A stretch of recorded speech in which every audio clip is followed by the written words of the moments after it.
প্ৰকাশৰ লগে লগে বিতৰ্কৰ সৃষ্টি কৰিছে এখন গ্ৰন্থই ফেচবুকৰ জৰিয়তে একাংশই গ্ৰন্থখন নিষিদ্ধ কৰিবলৈ দাবী উত্থাপন কৰিছে আসুৰ অসম আন্দোলন এক ফ্লপ শ্ব বুলি উল্লেখ কৰিছে সেই গ্ৰন্থখনত সন্নিবিষ্ট কৰিছে গুপ্ত হত্যাৰ বহু গোপন তথ্য নবীন লেখক নীলিম আকাশ কাশ্যপৰ প্ৰকাশ পাইছে এখন নতুন উপন্যাস নৰকৰ বেলি নামৰ উপন্যাসখন প্ৰকাশৰ পাছতেই ফেচবুকৰ জৰিয়তে একাংশ পাঠকে গ্ৰন্থখন নিষিদ্ধ কৰিবলৈ দাবী উত্থাপন কৰিছে কিছুমান ব্যক্তিয়ে কিতাপখন নিষিদ্ধ কৰাৰ দাবী জনাইছে তেওঁলোকে কৈছে যে মই অসম আন্দোলনক নৰকৰ বেলিত ফ্লপ শ্ব' বুলি কৈছো তাকে লৈ পেলাই তেওঁলোকে কৈছে যে মই 855জন শ্বহীদক অপমান কৰিছো আচলতে মই 855 শ্বহীদক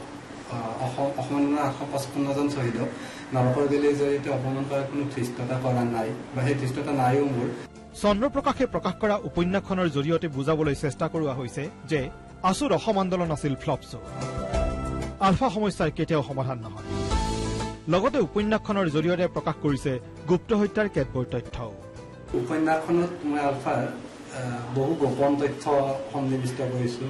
আলফাৰ যাত্ৰা তেওঁলোকে কেনেকৈ ট্ৰেইনিঙলৈ যায় কেনেকৈ এজন নতুন মানুহ লয় বা বহুত ভিতৰুৱা কথা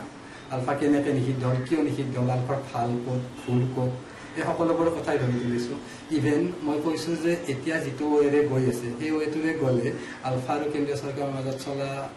পিষ্টকটো কেতিয়াও সফল নহয় ধমধমৰ পৰা চাণক্য বৈশ্য নিউজ টাইম অসম